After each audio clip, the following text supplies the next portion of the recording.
Então, boa tarde. Todo mundo vivo depois do almoço? Mais ou menos, né? Eu boto fé. Alguém comeu feijoada? Ah, alguns. Tudo ok no streaming? Legal. Então, bem-vindos à parte da tarde do nosso evento. A gente falou um pouco de manhã sobre design de conversa, né? E design de participação política. A gente está propondo agora de tarde uma lógica um pouco diferente de interação. A gente está chamando isso de Jam Session. Né? É uma sessão em que a gente vai ter convidadas que trazem um pouco de conhecimento para compartilhar a partir das suas experiências. E aí a gente vai ter cadeiras vagas aqui no palco. E quem quiser entrar no debate, levanta, vem até aqui, senta na cadeira e traz o que vier para trazer. Né? A gente vai ver se vai ser possível colocar mais cadeiras no palco depois, porque a gente queria pôr mais cadeiras vagas. Se não for possível, a gente desenha a dinâmica de outra forma, mas, de qualquer maneira, vai ter uma cadeira vaga e na hora que você sentir que o assunto que está sendo tratado te diz respeito, que você tem algo a acrescentar, que você tem algo a dizer para melhorar o que a gente está enxergando como problema ou como solução, seja muito bem-vindo. A ideia é que a gente abra mesmo para essa conversa acontecer mais dinamicamente. Então, o tema da nossa primeira Jam Session é como melhorar o fluxo de informação entre os atores sociais. Né? E para falar sobre esse assunto, a gente tem duas convidadas que já estão aqui posicionadas, prontas para entrar. Eu apresento e chamo as participantes Natália Mazzotti, que é coordenadora da Escola de Dados e co-diretora da Open Knowledge. Bem-vinda.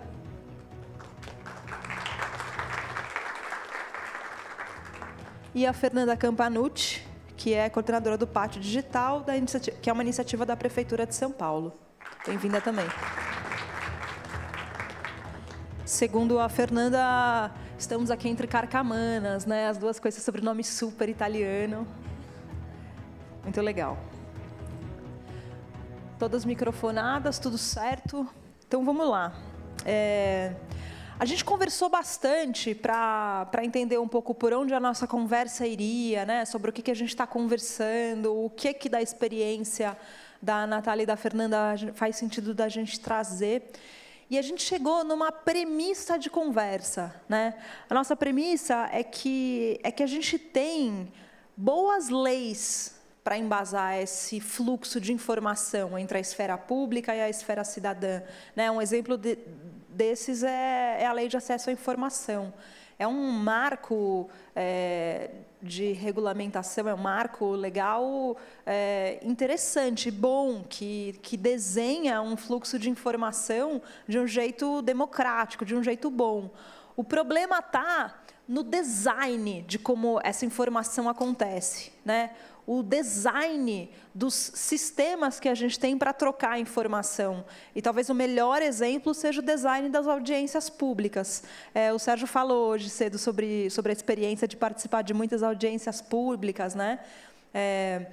Eu tenho um amigo advogado que ele tem uma frase bastante dura, assim, um pouco cínica, talvez até, mas que é assim: a audiência pública numa sociedade carente vira uma terapia em grupo, né? Ela vira, né? Vem todo mundo com as suas dores, com as suas questões, defendendo seus pontos de vista, e é difícil das coisas caminharem, né? Não é só porque existe uma situação de desamparo, é também porque esse design de conversa, ele é um design ruim, ele é um design que não funciona muito para a gente trocar ideias e seguir para frente. Né? Ele é um design quase que agarra as coisas. As pessoas têm pouco tempo de participar, pouco tempo de se colocar, precisam ouvir protocolos genéricos, esquisitos, difíceis de acompanhar. Né? Então, é um design ruim. Né? É uma lei boa aplicada num design ruim. E a gente quer entender como que a gente pode resolver isso. Quais são os caminhos para a gente melhorar esse design. Né? Então, por que esse design é ruim? Como que a gente pode melhorar ele? Essa é a nossa premissa de conversa. Né? Então, para a gente falar um pouco sobre isso, queria começar dando a palavra para a Fernanda. que vai falar um pouco da perspectiva da esfera pública, né? A gente vai olhar para esses desafios dos dois ângulos, da esfera cidadã e da esfera pública, para a gente mapear um pouco do que a gente está falando. Então, Fernanda, bem-vinda, fica à vontade. Tem mais ou menos uns 10 minutinhos de fala e arrasa. Obrigada, Natália. Boa tarde para todo mundo. Sim, partindo dessa premissa que a Natália falou e da minha perspectiva de governo, acho que é importante dizer que a minha perspectiva, mais do que de governo, é de Estado, porque eu sou funcionária de carreira, sou gestora pública, tenho como missão justamente pensar e implementar mecanismos que consigam perdurar no tempo, né? Que consigam passar de uma gestão a outra e favorecer a guarda das informações e a disponibilização das informações, independente de quem esteja no governo. Então, acho que, mais do que uma perspectiva de governo, eu queria trazer uma perspectiva de Estado. E, atualmente, eu trabalho na Secretaria de Educação com um projeto de governo aberto. Eu acho que o conceito de governo aberto, ele é um conceito que nos ajuda. Também tem uma discussão aí pelo mundo afora de que a discussão deve ser Estado aberto, justamente, porque tem que envolver também justiça e legislativo, né, o judiciário e o legislativo.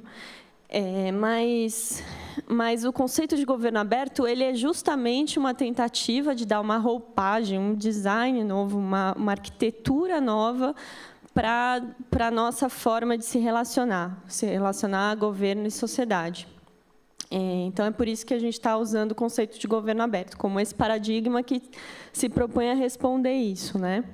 Antes de estar na Secretaria de Educação, eu estive, desde o momento da sua criação, na Controladoria Geral do Município, que tinha essa função de implementar a Lei de Acesso à Informação. Então, eu compartilho desse diagnóstico de que a gente tem um arcabouço legal cada vez melhor, né? Ele ainda tem muito espaço para melhorar, mas ele já é algo que a gente pode usar como sociedade para acessar informações de maneira cada vez com mais qualidade, né? Não só conseguir a informação, mas conseguir a informação e que ela seja compreensível. Enfim, está aí a lei, mas, sim, precisamos de metodologias, de formas de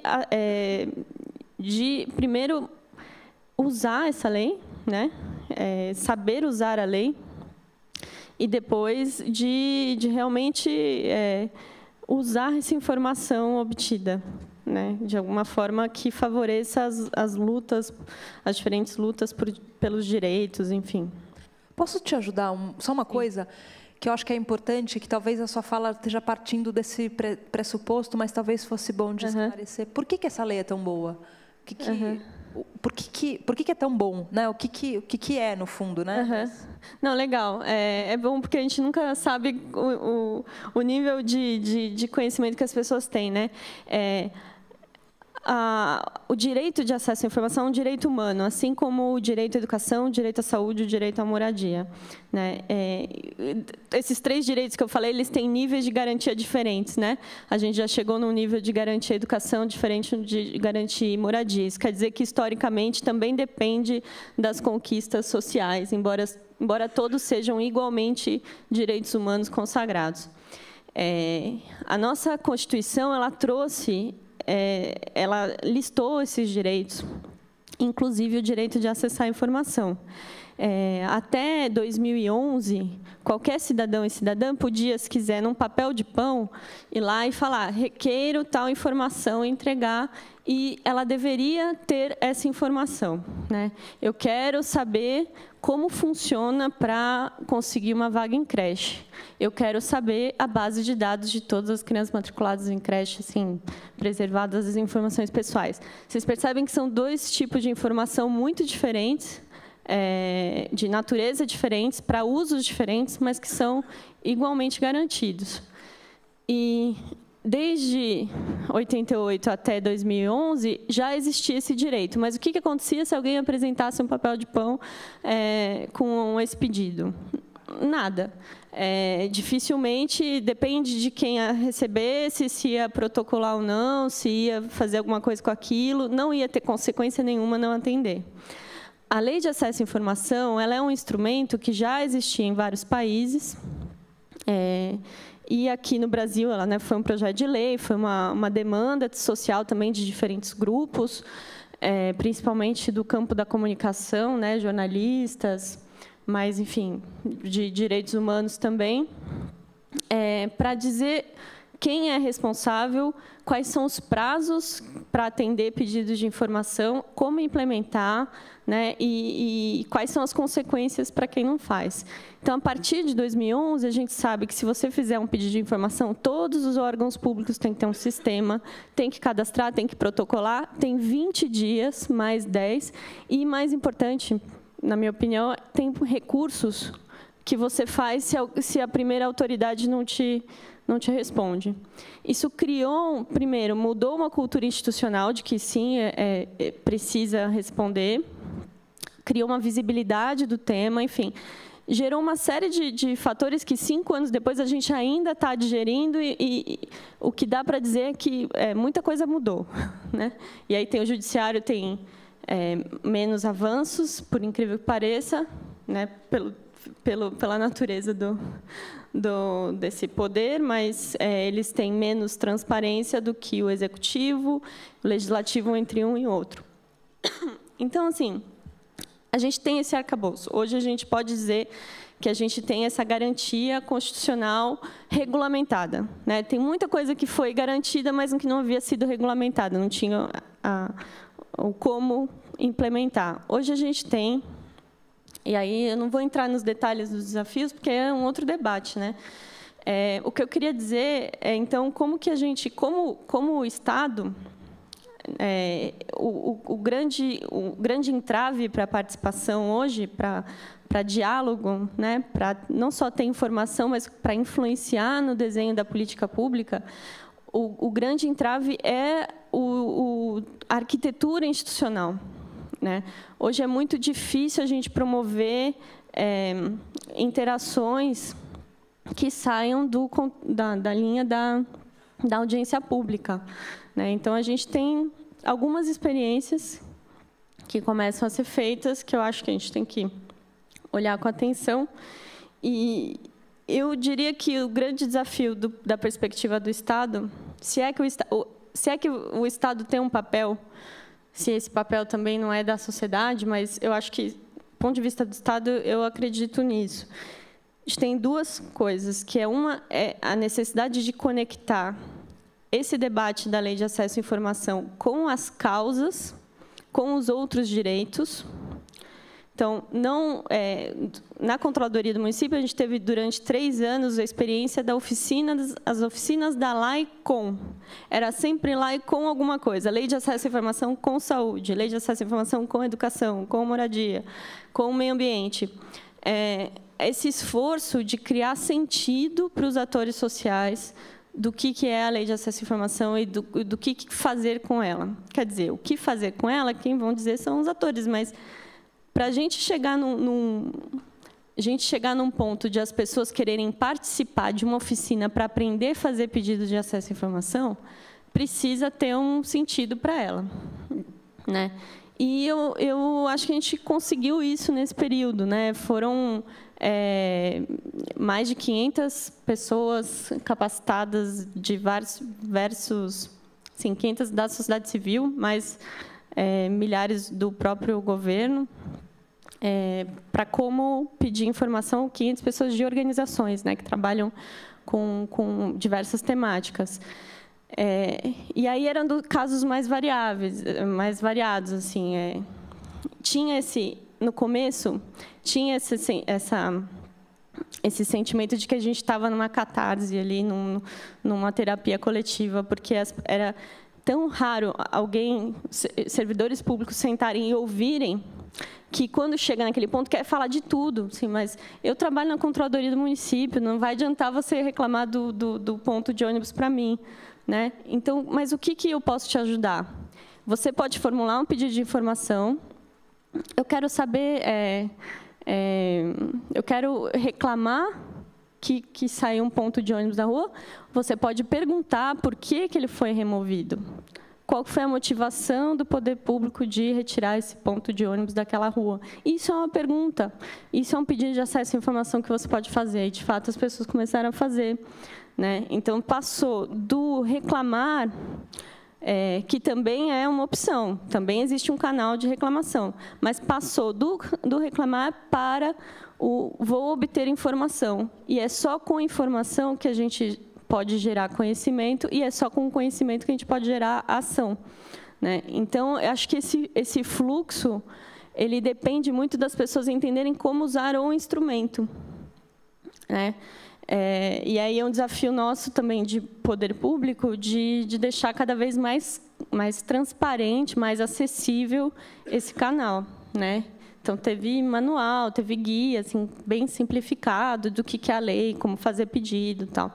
Mas, enfim, esse desafio de criar sentido, eu acho que ele é muito importante. Não basta falar só de transparência, mas tem que colocar a transparência sempre associada aos temas. E o segundo aspecto é conectar as causas, né? Então, primeiro conectar com as causas e depois conectar as causas. Uma outra experiência foi o Café Hacker, que também foi uma metodologia da Controladoria do Município, que ela também, a gente também teve momentos de muito tensos socialmente. Por exemplo, o rescaldo de junho de 2013, o Café Hacker foi o primeiro Café Hacker foi para responder esse sentimento de que faltava transparência no tema do transporte público, né? As planilhas tarifárias, a composição de quanto que era repassado para as empresas e tudo mais. Houve um movimento no sentido, dentro do governo, de abrir esses dados. Mas também não bastava só colocar na internet. Acho que tinha que ter um diálogo associado a isso, né? Então, a gente fez o primeiro Café Hacker com uma metodologia bem delimitada. Não é um debate público sobre o transporte. Tem que haver outros espaços de qualidade para debater. Mas aqui a gente vai debater informação sobre transporte. O que a gente pode melhorar com relação à transparência para vocês poderem fazer o debate, né? Então, naquele momento, por exemplo, foi gente do Passe Livre. E, por um instante, quando a gente abriu, né, fez a exposição dos dados, mostrou, por um instante, a primeira reação mas vocês, tinha que ser por quilômetro rodado, tinha que ser veio uma postura de embate, e a nossa postura como mediador era dizer, olha, a nossa metodologia é o seguinte, o que você precisa para comparar, por exemplo, o modelo de quilometragem por viagem? Eu preciso da planilha de quantas viagens por dia. Ótimo. Anotado aqui, tá, a demanda é planilha. Sim. Eu também preciso daquela outra informação. Então, mudou o caráter do discurso para um discurso de embate, de um discurso de embate para um discurso de cooperação, né? O que você precisa para fazer a demanda que você acredita, o modelo que você acredita que vai ser melhor para o transporte público. Esse Café Hacker, ele, além de tentar promover o diálogo, de mudar a chave do diálogo, ele também propunha conectar as pessoas de diferentes mundos. Então, veio gente do Passe Livre nesse caso, mas veio também programadores, e programadoras, enfim, e jornalistas, e gente de movimento social. E aí o programador falava assim, realmente você pode fazer cruzamento disso com aquilo. Aliás, por que vocês, governo, não fazem uma API? Aí sempre nos cafés hackers, foram 15, né? Sempre tinha alguém que pedia uma API. E aí, num deles, tinha uma senhora de um conselho participativo de bairro, que muitos anos de militância, e ela levantou e falou assim, escuta, moleque, fala a minha língua, que raio é esse negócio de API? Aí, um hacker, né? Aí ele virou e falou assim, não, a API é muito simples, você pensa num balcão de padaria, que você vai lá e pede, a padaria Você vai lá e pede pãozinho, o padeiro te dá e você consome o pãozinho. Então, o balcão é a API, você é o cliente, né? O aplicativo que a gente quer construir é o cliente, o governo é o padeiro, né? E o dado é o pãozinho. Então, a gente vai fazer o consumo do dado a partir de um balcão, de um mecanismo que o governo vai disponibilizar para a gente poder conectar nossos robôs. E aí, sabe o que a gente vai fazer? Esse era um debate sobre o programa de metas. A gente vai poder criar uma visualização do programa de metas diferente dessa que o governo está propondo, porque a gente quer ver de uma outra forma. Mas, se eles não fizerem isso, é muito difícil a gente fazer manualmente. Mas ela entendeu a API de uma forma que ela passou a pedir APIs em outros lugares.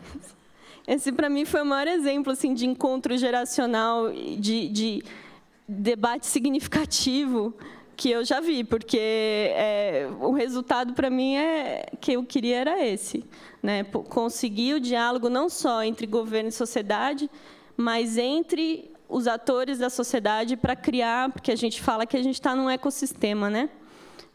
Com diversos tipos de atores, com diversas funções.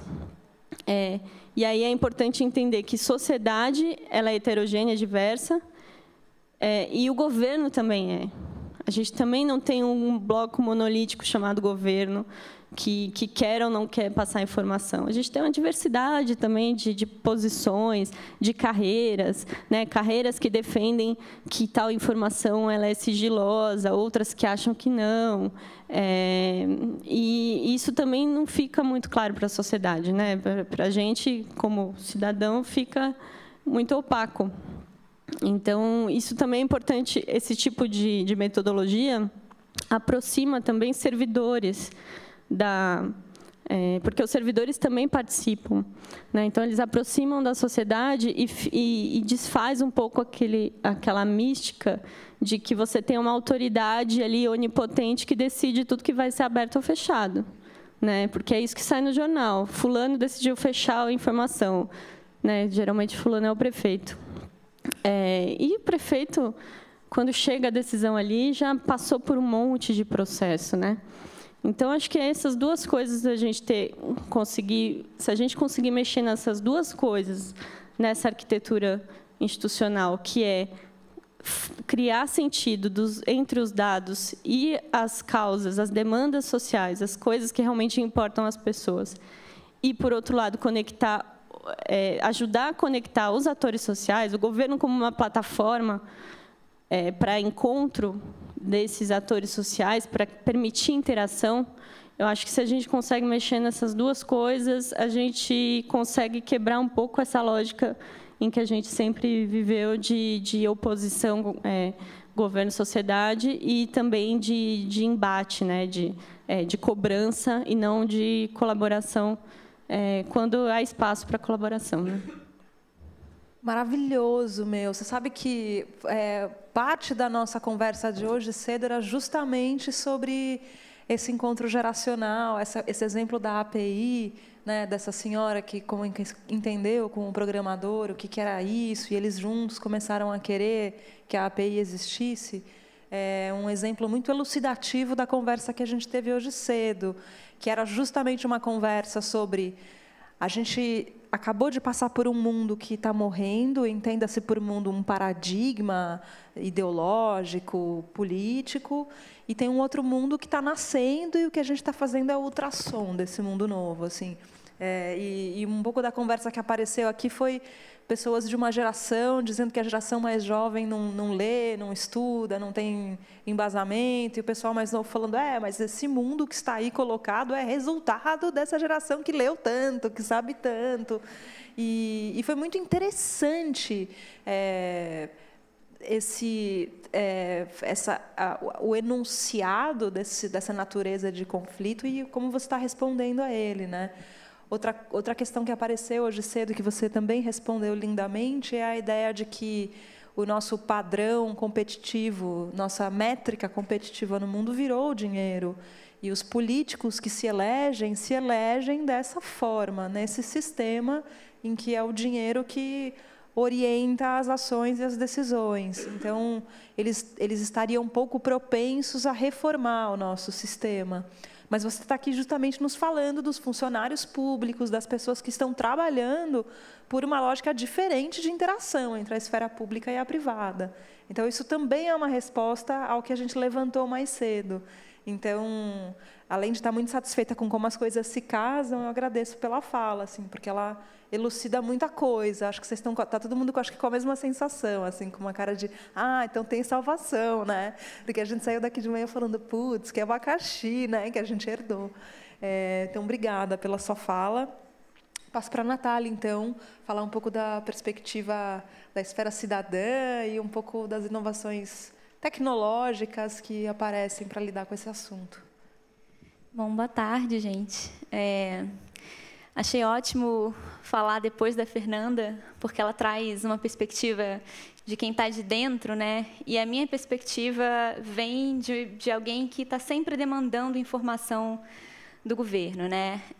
Eu sou jornalista por formação e trabalho já há algum tempo, desde 2011, com dados abertos e jornalismo de dados, né? Para quem não sabe, jornalismo de dados é, digamos assim, um braço especializado do jornalismo, né, que traz todas as premissas que o jornalismo traz desde sempre, né, da boa qualidade da informação, da boa apuração e tudo, mas a gente traz um elemento extra que é a gente entrevistar bases de dados. Então, a nossa fonte, muitas vezes, né, além de pessoas, de humanos, são bases de dados que demandam técnicas e tipos de perguntas que são um pouco diferentes das que a gente faz quando a gente está treinado a entrevistar um ser humano, né? Uma pessoa como a gente. Então, vem um pouco desse mundo e, para mim, assim, a lei de acesso à informação, né, começando um pouco da questão dos instrumentos que a gente tem, foi um novo paradigma para os jornalistas que trabalham com informação pública, né? Que são a grande maioria. O jornalista tem esse papel do intermediário ali entre o interesse público, né? Pelo menos no velho mundo, o jornalista ele fazia muito esse papel do intermediário, né? Hoje a gente está tentando se achar aí nesse novo mundo. Qual é o papel do jornalista, no fim das contas? Se alguém souber, a gente está bem interessada na resposta, tá? Com certeza. Mas, o meu foi para o governo, que eu também sou jornalista, então... Pois é, e eu estou cada vez mais buscando programação, políticas públicas, né? A gente vai migrando um pouco. Mas a questão toda eu sempre precisei de informação do poder público para o meu trabalho, né? A gente ia fazer as matérias e tudo, e eu precisava me comunicar com gestores, me comunicar com os políticos.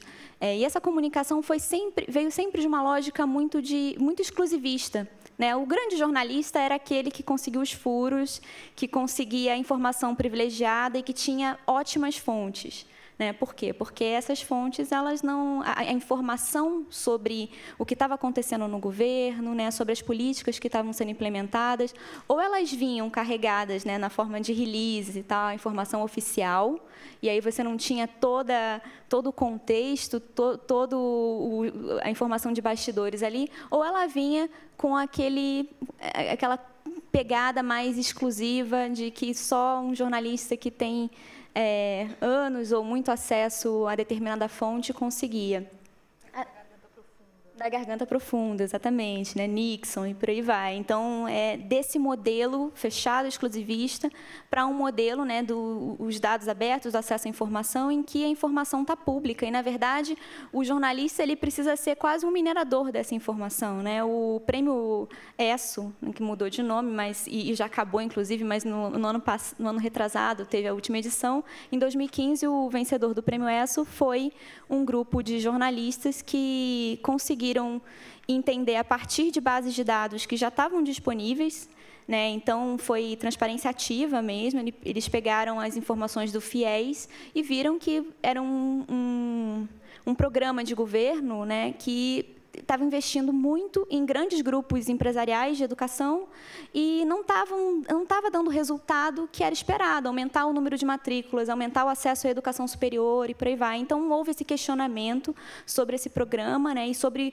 a forma como o programa estava sendo implementado, e aí o governo deu a resposta. Então, isso veio não de uma análise crítica de uma política pública de dentro do governo, e sim da sociedade, de jornalistas, né, que foram lá e acessaram a informação e questionaram como aquilo estava sendo tocado. Então, eu venho desse aspecto, né, de quem busca informação, desse âmbito, e, para mim, tem algumas questões que a gente precisa se perguntar se estão sendo levadas da melhor maneira, né? Que é a questão de como o design foi feito para essa participação e para esse acesso à informação, né? A lei de acesso, ela pressupõe que o cidadão tenha conhecimento, né, do instrumento e tal, mas existe uma desconexão muito grande com o que, de fato, é possível pedir ou como que você acessa aquilo no nível que você precisa para o seu trabalho, né? Então, como jornalista, eu muitas vezes precisava acessar algumas informações em âmbito municipal, por exemplo, e no Rio de Janeiro, até pouco tempo, eu precisava ir até o balcão do governo para conseguir a informação que eu queria, né? Então, era uma peregrinação, e para quem morava fora ou para quem tinha interesse em uma determinada informação do governo carioca, mas não estava presencialmente lá, não tinha condição de acessar aquela informação. E, por muitas vezes, eu liguei, né? E aí, às vezes, a informação chegava para mim em formatos que não eram muito amigáveis, né, em PDFs, tabelas enormes em PDFs que eu não conseguia utilizar ou analisar de uma maneira mais eficiente, né? E aí teve um episódio que eu liguei para uma servidora dentro do órgão que detinha a informação que eu precisava, e eu falei com ela: olha, vocês me mandaram aqui uma tabela em PDF, eu tenho certeza que o sistema de vocês pode gerar essa mesma informação em um CSV. Aí eu expliquei o que era o CSV, né? Ou, enfim, uma tabela de Excel, ou algum arquivo que seja mais fácil de eu utilizar. E aí eu falei assim: você consegue me mandar isso nesse formato aberto? Aí ela falou para mim: olha, eu não posso te mandar isso assim, porque senão você vai alterar a informação.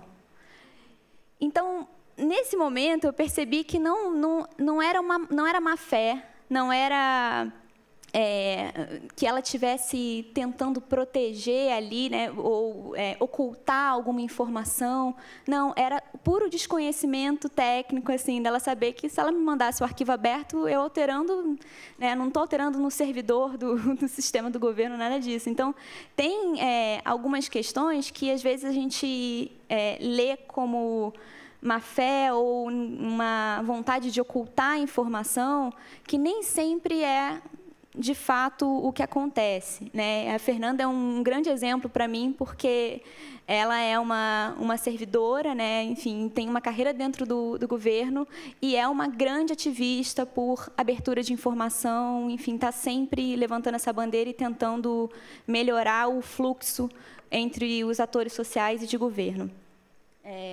Mas eu acho que o design da participação, ele não contempla essa premissa que muitas vezes os diferentes atores têm de desconfiança uns dos outros, né? E eu acho que isso é um ponto crucial, assim, que a gente precisa rever. Uma outra experiência interessante, eu morei um tempo em Barcelona, e eu ficava encantada com as coisas que os bairros produziam, né? Enquanto eu estive lá, eu participei muito de alguns eventos de um dos bairros, e os próprios moradores produziam muitas atividades, muitos eventos, e faziam questão de manter algumas tradições dos bairros, as festas dos bairros. Então, a participação lá, do pouco que eu vi, assim, do pouco que eu consegui participar, vinha muito da perspectiva de cocriação.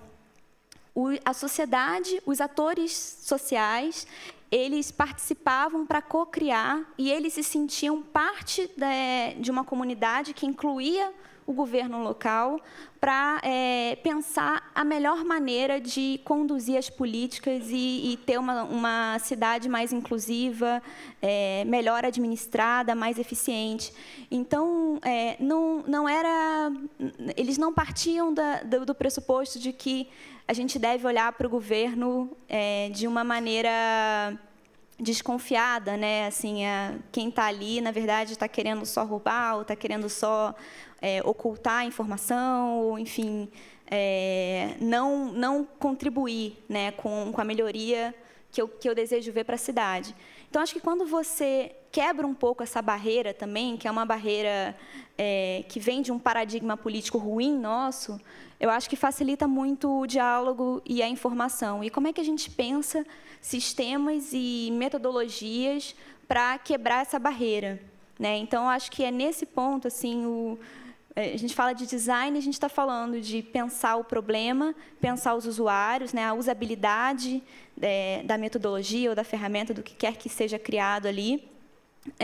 E a gente precisa incluir essas pessoas sob um ponto de vista de cocriação, né, que a sociedade civil, então, os atores que estão mais envolvidos com a necessidade de buscar informação, né, para suas agendas, para o seu trabalho, que esses atores eles sejam mais escutados na própria formulação das ferramentas ou das metodologias que abrem espaço para troca de informação ou de participação.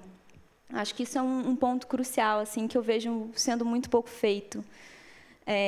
Ou, quando é feito, não envolve necessariamente os atores que vão, de fato, usar aquele instrumento no final das contas. Pois é, tem um exemplo prático onde a gente consiga enxergar isso que você está falando? Eu acho assim, o próprio caso das audiências públicas é um bom exemplo, né? Assim, as audiências públicas às vezes tratam de assuntos que são os mais diversos. Os públicos interessados nos temas que são trazidos nas audiências é um público super heterogêneo, e você não pensa como que esse público, de que forma a gente consegue integrar quem está mais interessado naquele tema, quem está mais por dentro, com o que está sendo proposto pela gestão pública, né? Como que a audiência pública poderia ser um instrumento que trouxesse mais agilidade ou mais abertura à participação de quem realmente está interessado. Então, acho que partir do problema em si e pensar primeiro quem são os principais usuários ou quem são os grupos que têm um interesse mais direto naquele tema antes de montar um instrumento, né? Esses instrumentos muito gerais, assim, que tentam abarcar como se a sociedade fosse, como a Fernanda colocou, monolítica, eu acho que eles não funcionam mais. Não é nem que eles não funcionem, mas eles não atendem, no fim das contas, né? Então, a gente precisa pensar os instrumentos a partir das demandas e como que a gente constrói essa interface poder público, sociedade, de uma maneira que a gente vá resolver aquela demanda e os atores que estão mais interessados nisso estejam presentes, né? Então, é muito diferente você fazer uma audiência pública sobre saneamento básico e uma audiência pública sobre mobilidade, né? São dois problemas diferentes aí para serem resolvidos, e provavelmente os atores que vão estar mais diretamente afetados ou mais diretamente engajados em modificar vão ser diferentes. Então, a gente acaba usando o mesmo instrumento para demandas que são muitas vezes talvez você precise de um instrumento que convide as pessoas a trabalharem junto, né? Que isso é uma coisa que,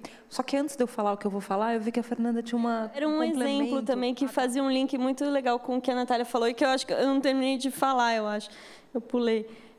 A API, por exemplo, do ônibus, nesse debate, em primeiro lugar, a gente tem um esforço do Estado, do governo, por isso que eu falei que eu acho que tem um papel ativo do Estado nisso, que era de mapear os atores relacionados àquela temática.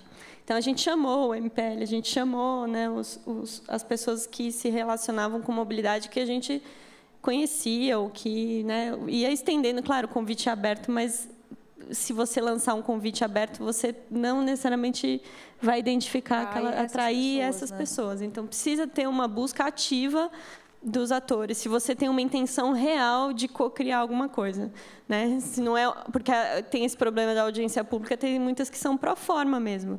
Então, se você coloca no Diário Oficial lá a chamada, você não quer que ninguém vá. Então, você não vai aparecer ninguém mesmo. Agora, se você tem a intenção de criar e essa sociedade está monitorando isso também, tem que disseminar para quem interessa. Mas a API do ônibus foi uma das demandas lá de um programador. Por que vocês não fazem a API do GPS dos ônibus, para a gente conseguir rastrear os ônibus? A pessoa da SP Trans falou, o chefe de gabinete, que é super entusiasta dos dados abertos naquela época, o chefe da época, pesquisador da GV, né, o Ciro Biderman. Ele falou, não, a gente adoraria, tudo que eu mais queria era abrir esse dado, mas a gente não consegue, o Estado é assim, o governo é assim, é difícil, blá, blá, blá, blá. Aí eu não, a gente vai lá, a gente ajuda. E aí fizeram reuniões lá com os hackers, lá na SP Trans, para eles ajudarem a abrir a API dos ônibus públicos. E hoje isso permite que você consiga ver o Cadê Meu Ônibus, o Movit, esses diversos aplicativos que você consegue ver se o ônibus está chegando ou não, porque existe uma API que manda as informações para a web. Então, esse é um exemplo interessante de cocriação, né, que foi essa iniciativa, e cada café hacker pode ter ou não gerado efeitos como esse, porque teve espaço teve a disposição teve identificação dos atores relevantes e teve a abertura para isso, né? Agora, você imagina se o governo, enfim, todos os órgãos municipais decidem fazer APIs. E isso surgiu de uma demanda que aquele público que estava no Café Hacker trouxe, né? Eu fico pensando que talvez a API não seja a melhor forma de oferecer os dados se é um público um pouco menos técnico, né? Enfim, se tem a forma como aquele grupo ali que está mais interessado naquela agenda utiliza o dado, né? Então, você precisa mapear quem é que está utilizando, precisa mapear quem é que está diretamente interessado naquilo, antes de pensar de que forma você vai construir um instrumento ou a ferramenta que vai dar essa abertura ou vai dar acesso. Então, acho que esse exemplo do Café Hacker, como é que você cria metodologias e instrumentos e espaços que tragam essa perspectiva da cocriação? Você não já chega com uma agenda pré-determinada e com todas as demandas já estereotipadas para só anunciar, que eu acho que é a coisa do proforma que muitas vezes eu vejo nos instrumentos que são criados. Assim, aquilo já está tudo resolvido internamente, e aí só faz um anúncio proforma para dar uma carinha de participação e de cocriação que não existiu na verdade. Né? Acho que a gente está falando de 3 coisas, né? Uma que é o interesse da esfera pública em efetivamente abrir o que está sendo feito, convidar a sociedade civil a participar, versus não estar nem um pouco interessado e publicar pro forma no Diário Oficial, dizendo que vai ter uma audiência pública e ninguém aparece. Tem uma segunda coisa, que é o design da audiência pública em si.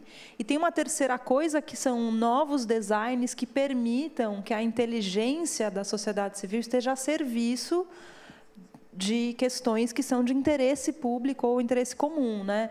Eu acho que esse exemplo de que você cria uma lógica de hackear os dados da mobilidade urbana, dos ônibus, para abrir, é muito interessante, porque o Ciro Biderman vai lá e fala: a gente não está conseguindo abrir esses dados. Eu adoraria que eles fossem públicos, mas eu não consigo.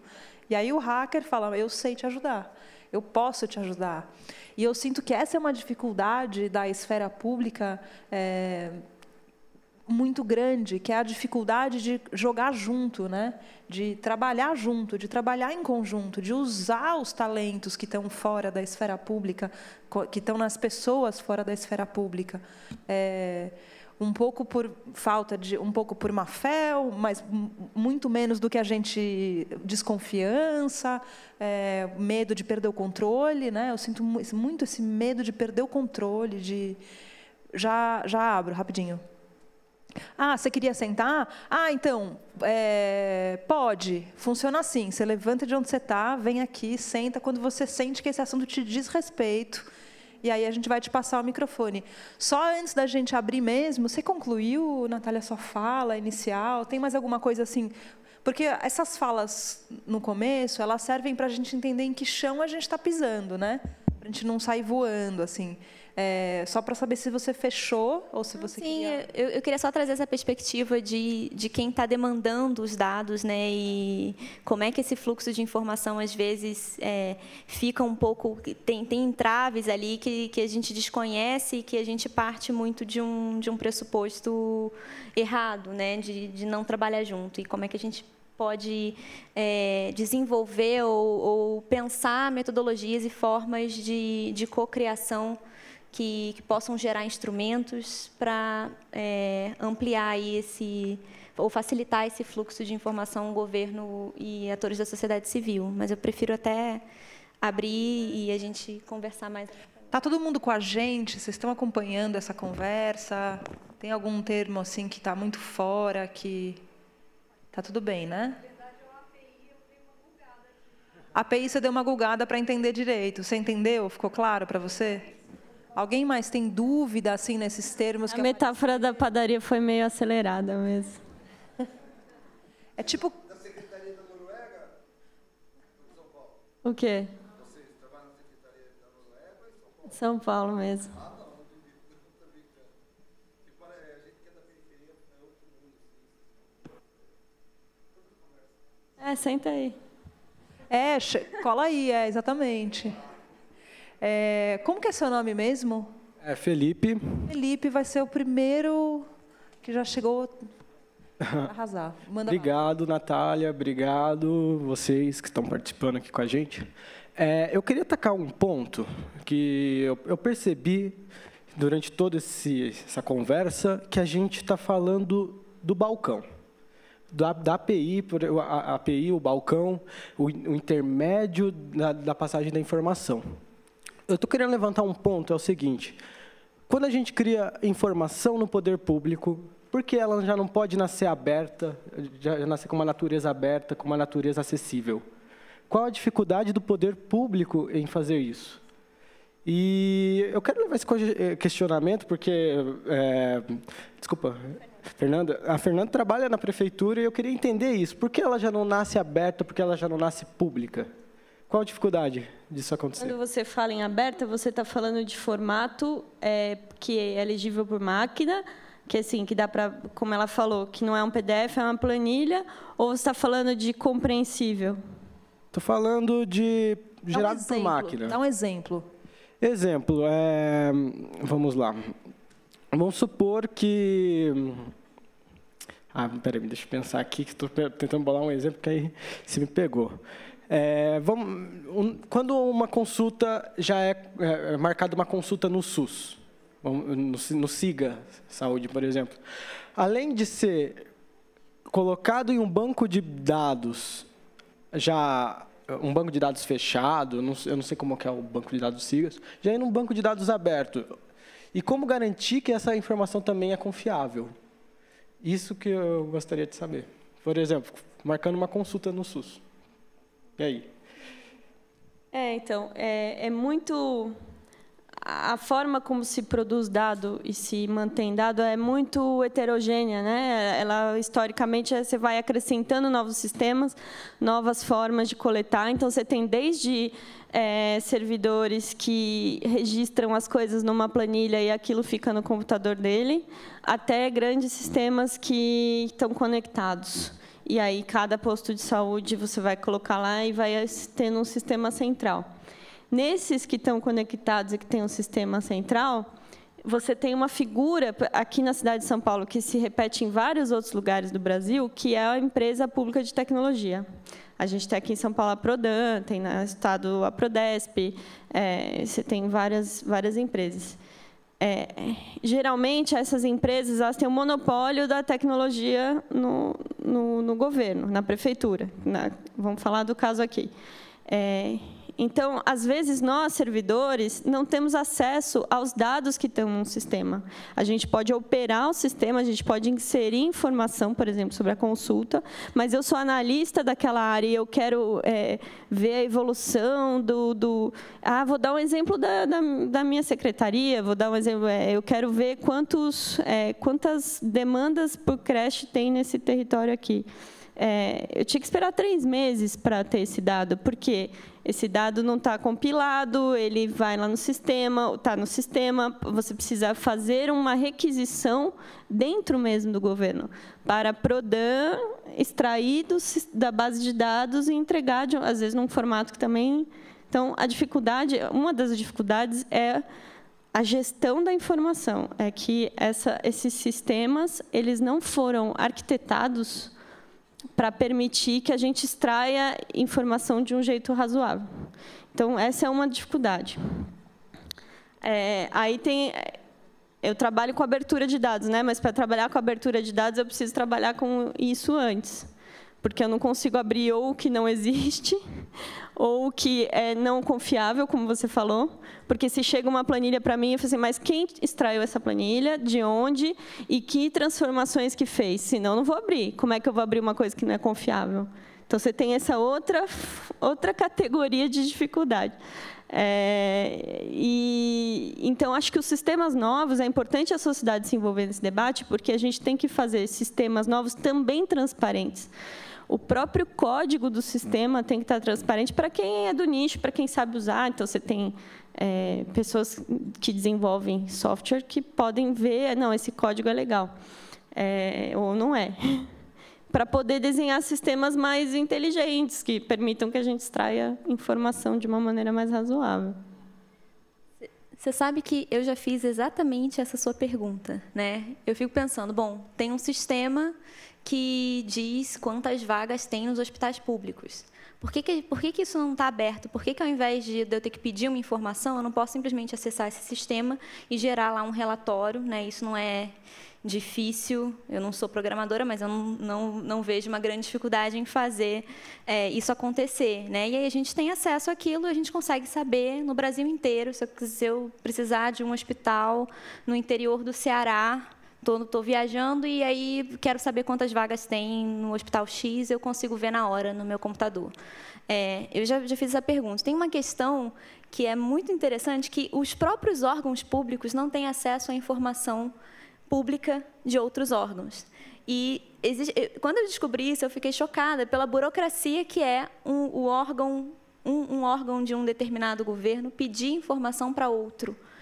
Para mim era uma coisa, né? Bom, todo mundo da Prefeitura de São Paulo consegue ter acesso a dados da Secretaria de Educação, da Secretaria de Mobilidade. Não, isso não acontece. Os servidores não têm acesso aos dados. Aí você vai para o nível federal, aí você tem assim, o Ministério da Defesa quer saber o nível de água dos rios para saber se um navio consegue passar ou não. Ele não tem acesso a isso de uma forma mais abrangente e direta, entendeu? Então, falta uma palavra em relação a isso, falta interoperabilidade.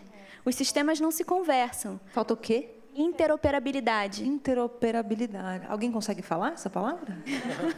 Trava-língua. É uma palavra-chave para nós, viu? É uma palavra-chave para nós e é o que a gente tem que buscar. Tecnicamente é isso. Interoperar. Operar entre um e outro. E quando a gente está falando de design de fluxo de informação, isso é essencial, porque padrões, né? Para todo mundo, né? Então, assim, tanto na esfera da sociedade civil, que quer demandar essa informação e quer ter acesso a ela de forma confiável, ágil e tudo, mas também de quem está dentro do poder público formulando as políticas, que às vezes não tem a base ali de dados necessária para tomar uma decisão mais correta ou não. Entendeu? É assim, se for confortável para você vir até aqui, eu estou imaginando que não muito, mas o ideal era que a gente conseguisse trazer para cá essa conversa, para todo mundo se ouvir, a gente não tem um microfone circulando.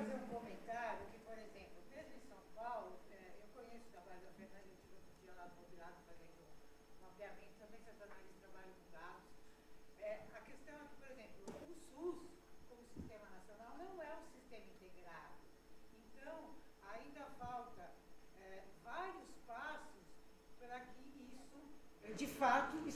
no nosso dia a dia, porque existe a tecnologia, etc. O governo eletrônico também não é novo, está aí desde os anos 90, porém, ainda nós estamos engatinhando no Brasil. Então, a questão do acesso à informação, e tem um detalhe que a gente falou um pouco numa última patrona que eu fui, a questão dos dados, que você não identifica o indivíduo.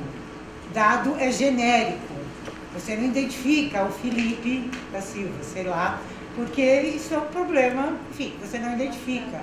Você tem que manter a generalização dos dados de forma que eles sirvam para todos os atores, ou pelo menos não dispõe, etc. Então, só uma tradução para quem está nos vendo na internet e não ouviu por causa da falta de microfone. Você trouxe 2 pontos, né? Um deles é que você deu o exemplo do SUS, que o SUS já não é um sistema integrado. Você traz esse exemplo como uma para argumentar que a gente está muito longe dessa realidade.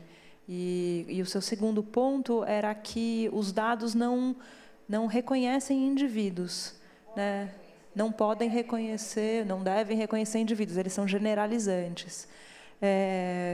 Quer comentar essas questões? Eu queria só trazer um ponto em relação à questão do SUS e até dos sistemas mesmo, né? A gente tem só que lembrar que existe uma questão também cultural, né? Você imagina uma esfera pública ali lotada de servidores que trabalham há 10, 20, 30 anos com um determinado sistema e, de repente, a gente tem que mudar e enfim, treinar todo esse pessoal e tentar gerar uma nova lógica, né, um novo mindset num grupo muito heterogêneo, muito grande, de pessoas que, às vezes, têm níveis de conhecimento técnico, níveis até de capacidade de atuação ali em um determinado tema muito diferentes, né? Então, a grande dificuldade, eu acho, também de alterar os sistemas é essa, né? Para finalizar... Espera só um pouquinho. Só queria lembrar o seguinte, a gente está conversando sobre como é que a gente melhora o fluxo de informação. A gente não está conversando sobre o que é o mundo ideal, né? É claro que eu não estou desmerecendo sua colocação, mas é só para a gente não se perder, né? Eventos em que a gente se reúne para conversar sobre as coisas tendem a chegar nesse lugar mental que a gente fala sobre o ideal inalcançável e a gente sai frustrado dele. A gente quer entender qual é o próximo passo, ou os próximos passos imediatos, para que direção a gente vai, né? Só para a gente não se perder numa elucubração do ideal assim, e voltar para o possível. Eu vou pedir para você ser muito pontual, porque a gente tem pouco tempo e a gente quer que todo mundo participe. Eu gostaria de fazer um pedido, principalmente para a sociedade civil e para as pessoas entenderem sobre tecnologias que agora estão surgindo, são muito disruptivas. Tipo, o blockchain, por exemplo, que eu tinha falado na outra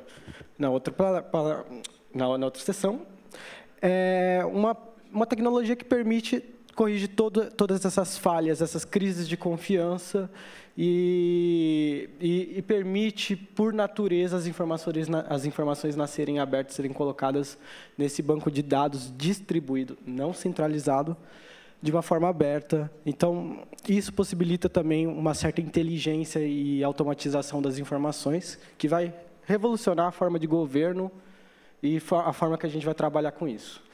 Só queria finalizar com isso. É um bom estudo para vocês aqui que estão assistindo. Recomendo vocês verem mais sobre governança no blockchain. E também fluxos de informações e design no blockchain. Obrigada. Você pode deixar o seu microfone aqui. Valeu. E aí a gente pede para funcionar dessa forma, né? A gente sempre ir liberando para a próxima pessoa sentar e se colocar. Sérgio, quer falar? Jorge, desculpa. Eu te chamei de Sérgio 2 vezes já, foi mal. O cara me chamou 5 anos, eu não ligava. Desculpa o mau jeito aqui, nunca tive num espaço desse, nunca falei. 2 coisas que eu queria falar sobre audiência pública, tem a ver com jornalismo. Primeiro, assim, o cidadão tem o poder relativo, que é o voto no Zé Antônio Antônio, e o poder absoluto, quando o Estado... Não, desculpa. Não.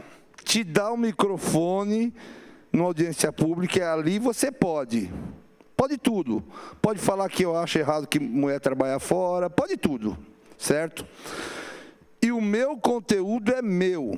Se eu quiser gravar e mandar no canal do YouTube, é meu. Se eu quiser gravar, me tornar vereador com o meu conteúdo, é meu. A gente começa a mudança de baixo para cima, porque de cima para baixo, não acredito mais. Segundo, num momento que o anseio de consumo da sociedade está mudando, é muito bom para as empresas de ouvir. Opa, deixa eu ver o que tem para falar na audiência pública.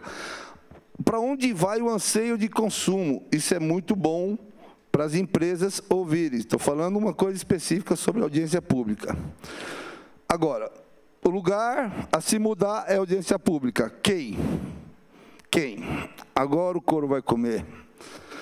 As palavras vão ser duras, mas sem perder a ternura jamais. Na década de 70, você comprava um liquidificador, durava 30 anos. Hoje você compra um liquidificador, dura 4 anos. Precisa-se de mais renda das famílias e mais mão de obra para produzir. Aí vieram com um papo que mulher tinha que trabalhar fora e nós engolimos isso. Erramos. Qual é o seu ponto? Calma aí, vou chegar lá. Calma aí, vou chegar lá. Não, mas é bom que você chegue rápido. Tá bom, vou chegar lá. Tô acabando. A prova que a mulher não devia trabalhar fora é essa geração que foi criada por mulheres que trabalham fora, que não querem mais um emprego, querem empreender, querem ser mais livres. E a segunda que eu vejo é o seguinte: quando você publica alguma coisa de inovação, minha mulher me chama de vagabundo, mas eu publico bastante coisa de... Jorge, esse papo de que mulher tem ou não que trabalha fora... Não, deixa eu acabar. Você vai... Você tem um ponto. Mais um minuto você vai direto para ele agora. Tá bom. Aí, quando eu publico financiamentos coletivos, bastante coisa de empreendedorismo, quem curte é as mulheres. Então, está na mão das mulheres a transformação. Você entendeu? Está na mão das mulheres. Hoje eu vi esmaratete. Não estou falando que a culpa foi delas. Eu estou falando que empreendedorismo está na mão das mulheres. Agora, o ponto é de baixo para cima e de fora para dentro. Eu só queria pedir um negócio. Financiamento coletivo não é ajudinha. É o novo modelo de distribuição de bens e serviços. E a mídia e governos têm passado muito isso. E quando eu vou falar em empreendedorismo com as mulheres, elas falam: ah, mas isso é coisa de governo. Elas não acreditam. A liberdade está na mão das mulheres, a solução está na mão delas. Só queria falar assim, eu tenho 30 anos de militância, moça. Essa semana, um amiguinho do Dória esteve lá em casa, um simples aposentado, que não sou filiado, ele esteve lá. Programa Saúde da Família, foram me pesquisar. Eu moro em Ribeirão Pires. Então, assim, o poder público sabota muito. Eu espero que tenham me entendido, minha gente. Obrigada. Não entenderam? A gente te ouviu, eu não sei se todo mundo te entendeu, porque eu acho que você falou de coisas que foram muito além da pauta. Está na mão das mulheres, minha gente, só isso. Não sei se está na mão das mulheres, ou se elas devem ou não trabalhar fora, não cabe a gente julgar. Só queria avisar o seguinte: eu levantei da cadeira que eu estava para a gente ter 2 cadeiras livres, então... A gente tem 2 cadeiras livres, de forma que pode ser... Isso, já vai funcionar. Tá, eu queria, então, fazer uma pergunta sobre... Até ouvindo o Felipe, falou do blockchain e tal, e eu comentei, ele falei, eu tenho um pouco medo da nossa crença na tecnologia como fim, né? E eu trabalho com mobilidade e estou pensando aqui que no Rio, sou do Rio de Janeiro, a gente está lá tentando levar adiante a CPI dos ônibus, e há muito tempo tentando acesso aos dados da tarifa, como é que a tarifa é montada, enfim... E aí, quando os dados chegam, eles são dados que você pode olhar ali como é que é montado o preço da tarifa, mas aquele dado ele não conta várias histórias. Ele não conta que o preço da garagem é, na verdade, pago para o dono do terreno da garagem é um dono de uma empresa de ônibus. Ele não conta que o dono da empresa de bilhetagem é de uma empresa de ônibus, que o dono do posto de gasolina é de uma empresa de ônibus, que toda a negociação sobre esses preços... Então, o dado é o preço, o dado está ali. Então, eu fico pensando, e sem, assim, mas problematizando isso e pensando que só garantir o acesso aos dados, mas sem, e aí eu gosto quando a Fernanda fala, a gente precisa conseguir articular as causas, capacitar as causas, equipar essa galera para conseguir investigar, para conseguir ler para além dos dados, né? Então, eu tenho sempre esse medo da tecnologia funcionando como um fim, não é um meio, mas a gente precisa ser capaz de problematizar. E aí, na questão geracional, né, a gente precisa, as gerações mais jovens, que não sou eu, né, mais jovens do que eu, precisamos, sim, ser mais capazes de problematizar, de se aprofundar nos temas, né? Então, acho que tem essa dicotomia, né, de quem se aprofunda, quem não se aprofunda, e a gente consegue superficialmente tocar em vários temas e parecer inteligente, olhar o dado e chegar a uma conclusão, mas sem, de fato, se aprofundar. Então, acho que esse é um desafio, e, de repente, vocês podem falar um pouco, eu acho que você, né, trabalhando com jornalismo investigativo, deve ter tido bastante essa experiência, eu gostaria de ouvir um pouquinho. Um dos desafios para a gente, na escola de dados, por exemplo, é o da literacia em dados, né? Porque a gente acredita que dados abertos não são um fim, assim como a tecnologia não é um fim. Então, o que a sociedade precisa para, de fato, tirar sentido e tomar melhores decisões para a coletividade, com base nesses dados, né? Então, existe um problema essencial, que é o da literacia. Assim, as pessoas não são alfabetizadas para lidar com dados, né? E aí, o que adianta você abrir, né? O que adianta o governo abrir? Então, essa questão de conectar com as causas e pensar formas de ampliar o conhecimento e o acesso à utilização desses dados é essencial. Senão, a gente vai ficar sempre nessa questão de abriu, mas o que faz com isso? E tem até um outro estágio, que é como é que você questiona a informação oficial, né? Então, a gente já tem hoje tecnologia, e falta, eu acho que a questão é a tecnologia social, mesmo a inovação social, mas a gente já tem capacidade de criar os nossos próprios dados e às vezes, até contestar uma informação que vem a público, né? A gente sabe de casos de a Secretaria de Segurança trazendo dados sobre homicídios que são falsos, né? Que maqueiam casos conhecidos, enfim. Então, o poder público ele também pode jogar contra quando está produzindo dados, né? E a gente, como sociedade, a gente precisa entender de que forma a gente consegue se posicionar nesse meio de campo e também fazer frente, criando os nossos próprios dados, né? Ou tendo capacidade analítica para questionar o que vem do poder público, que às vezes vem maquiado, né? Mas eu acho que é uma questão também de educação em dados abertos, na utilização dessas tecnologias e das ferramentas possíveis. Nessa linha ainda de conectar as causas, não só as demandas, mas também os espaços de participação. Por exemplo, a gente falou de audiência pública, mas tem também as conferências. Muita gente pode dizer que as conferências, às vezes, são vazias porque o resultado delas não é efetivado, né? Mas mesmo a discussão que se faz nas conferências, não sei quem já participou, já participei de algumas, às vezes é difícil porque ela não é baseada em informação ou em dados. Então, teve uma vez que a gente fez uma oficina, um café hacker desse prévio à Conferência de Políticas para as Mulheres, né, para defender os direitos das mulheres. E nessa prévia da conferência, a gente fez o Café Hacker para perguntar para as mulheres que iam participar dessa conferência que tipo de demanda elas precisavam para ir para a conferência, para defender as suas pautas lá. E veio uma senhora que talvez alguns de vocês conheçam, do movimento de saúde e dos idosos, do Grande Conselho do Idoso e tudo mais, e ela está sempre nos espaços, nas audiências, e ela foi com uma tese dela, porque ela falou, eu acho que está aumentando casos de AIDS entre as pessoas idosas e está aumentando entre as mulheres, particularmente. Eu falei, mas de onde você tirou isso? Porque o pessoal fala no baile, hoje elas não sabem, não conhecem camisinha e acontece. E ela não tinha um dado. E aí foi muito legal, porque aí foi a gente acessando o DataSUS com ela, que tinha mais de 70 anos, entre 70 e 80.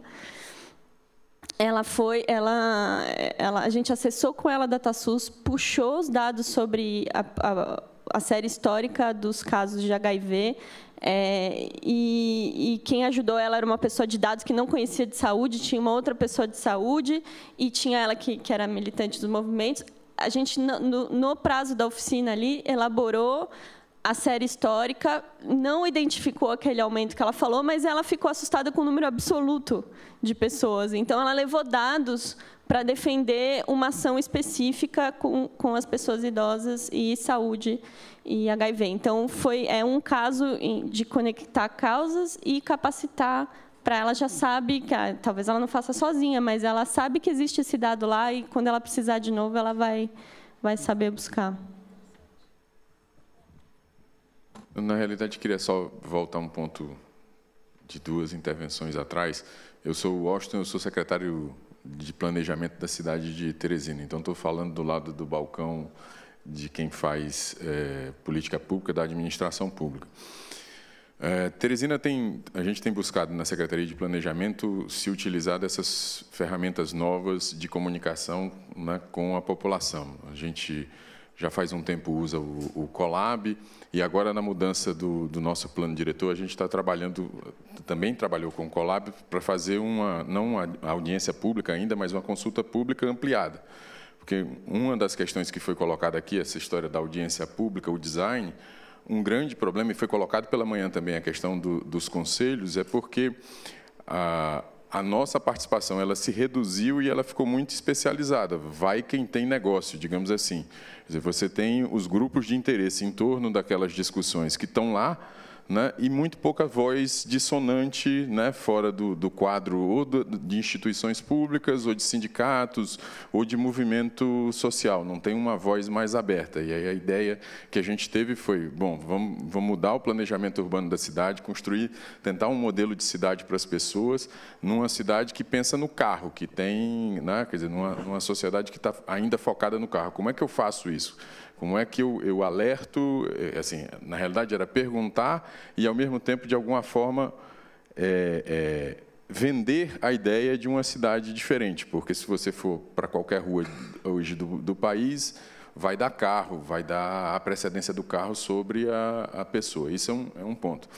O outro ponto, contando da experiência de Teresina, e a gente está agora com uma experiência de dados abertos, vamos fazer um hackathon na próxima semana, uma plataforma, a gente tem uma agenda 2030 local, e a ideia é ampliar os espaços, quer dizer, disponibilizar quanto mais possível os dados da prefeitura, para que a gente possa ter, inclusive, produtos para o cidadão, hospitais, UBS, ele saiba, sem precisar ter que recorrer a nós ou telefonar no seu aplicativo. Mas um ponto que foi colocado aqui, que na realidade é o que me mobiliza mais, é assim, que a gente estava colocando anteriormente. A estrutura de poder público, ela não produz abertamente, porque ela foi pensada, a gente está falando de choque de gerações, ela foi pensada numa outra lógica. Ela é uma estrutura hierárquica, e não só hierárquica, como departamentalizada. Assim, essa é a história da burocracia. Deve ter alguém de sociologia ali, quem viu Weber, né, leu Weber, sabe disso, e por mais que tenha mudado mais recentemente, essa é uma briga grande. E aí, só para finalizar, algo que também foi colocado aqui, que a Fernanda colocou, que eu achei muito interessante. O poder público não é monolítico, né? Quer dizer, tem lugares que andam mais rápido do que outros, E muitas vezes, por exemplo, na nossa experiência com o Colab, que é um instrumento de participação da população direto com, digamos assim, a parte de zeladoria da cidade, muitas vezes é o funcionário público que até faz o serviço, mas resiste a declarar que faz. Assim. Então, tem uma questão que a gente estava discutindo de choque de gerações, de visão de um mundo mais hierárquico para um mundo mais igual, que ainda vai durar um tempo e é uma batalha difícil de ser vencida. Não, e vencida no curto prazo. Eu ainda me lembro ainda de alguma coisa, é a guerra de posição do Gramsci, né? Você vai ocupando espaços e não tomando de conta de uma vez. É uma revolução por dentro, né? A gente está com um tempo bem avançado, então a gente vai abrir para a sua última intervenção e depois a gente vai fazer a amarração para encerrar a conversa. Tá bom. Como entusiasta assim, do tema gestão público, e eu tenho me apaixonado por uma abordagem, na verdade, que é o Design Thinking. Eu queria saber se vocês já utilizam isso para desenhar serviços públicos, porque eu conheço até, tem agências particulares, né, Instituto Telos, por exemplo, que eu cito eles, que desenham serviços públicos usando o Design Thinking. Se vocês já utilizam isso, se o poder público utiliza essa abordagem já hoje ou não. Ele não utiliza, não desenha serviços a partir do pensamento do usuário, né? Como isso é feito? Acho que tem alguns casos de uso. Eu acho que isso faz parte fica aí. A gente conversar, senta aqui. Fica aí, tem bolo.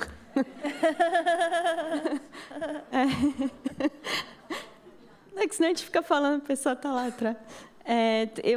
Tem alguns casos, eu acho que isso faz parte dessa história, até que Washington, do que Washington falou, de que a gente tem uma arquitetura muito engessada, né? Além de ser compartimentada, tem muitas normas e legislação muito rígida. Então, às vezes, é difícil contratar uma coisa que saia do... Às vezes, usar software livre é mais difícil, porque não tem regras, mas, por outro lado, não tem que fazer licitação, enfim. Quando você começa a navegar por esse campo, é muito difícil. E aí, mapear uma política e redesenhar uma política com base no usuário, no cidadão, é possível, porque é só uma mudança de lógica, não necessariamente você tem que criar um arcabouço legal, jurídico, para fazer isso. Então, você tem alguns casos que começam a aparecer. Lá na Secretaria de Educação, a gente está usando para fazer, no Pátio Digital, o que a gente está chamando de ciclo de inovação aberta. Então, o primeiro que a gente fez foi sobre a alimentação escolar. Como disponibilizar o cardápio da alimentação escolar de forma mais acessível. E aí, coincidentemente ou não, na verdade, não foi coincidência, a gente já sabia que esse era um tema bem nevrálgico, bem importante.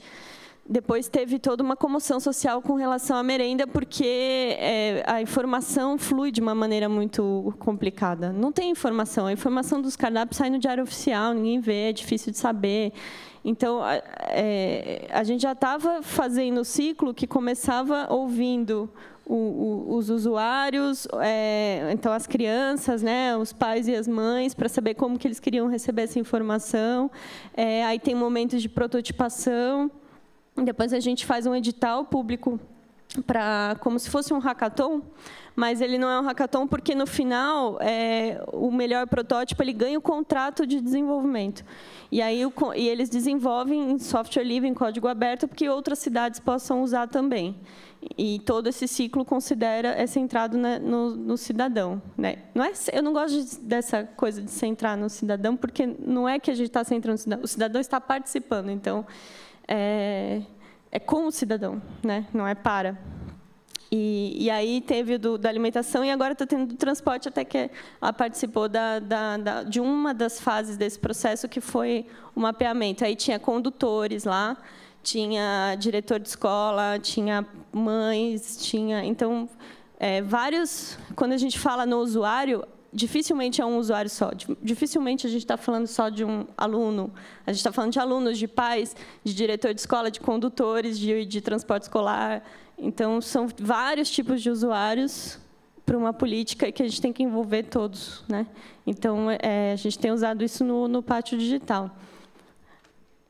Ótimo. Quer complementar? Então, eu acho que a gente chegou mesmo ao fim das nossas intervenções. A gente agradece a todos pelas participações, pelas intervenções, pelas falas. A Fernanda e a Natália por terem participado. Acho que deu para a gente elucidar um pouco esse tema, né, do design, das conversas e das interações. Eu aprendi um bocado, espero que vocês também.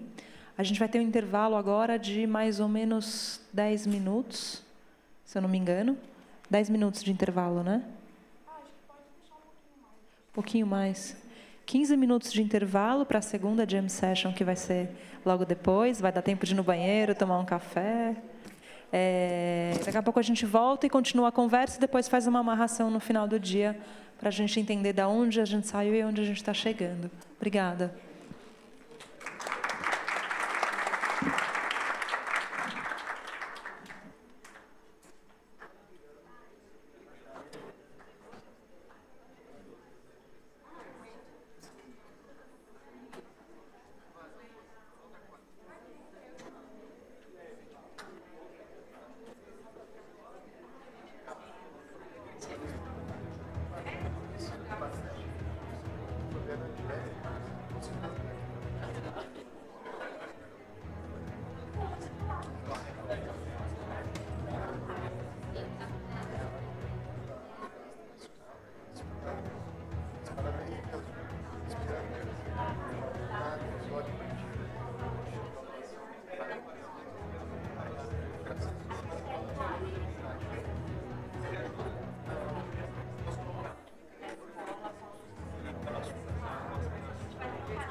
Deixa eu pegar as águas que estão aqui.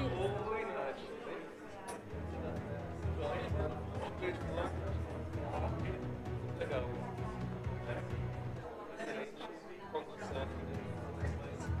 Delicado.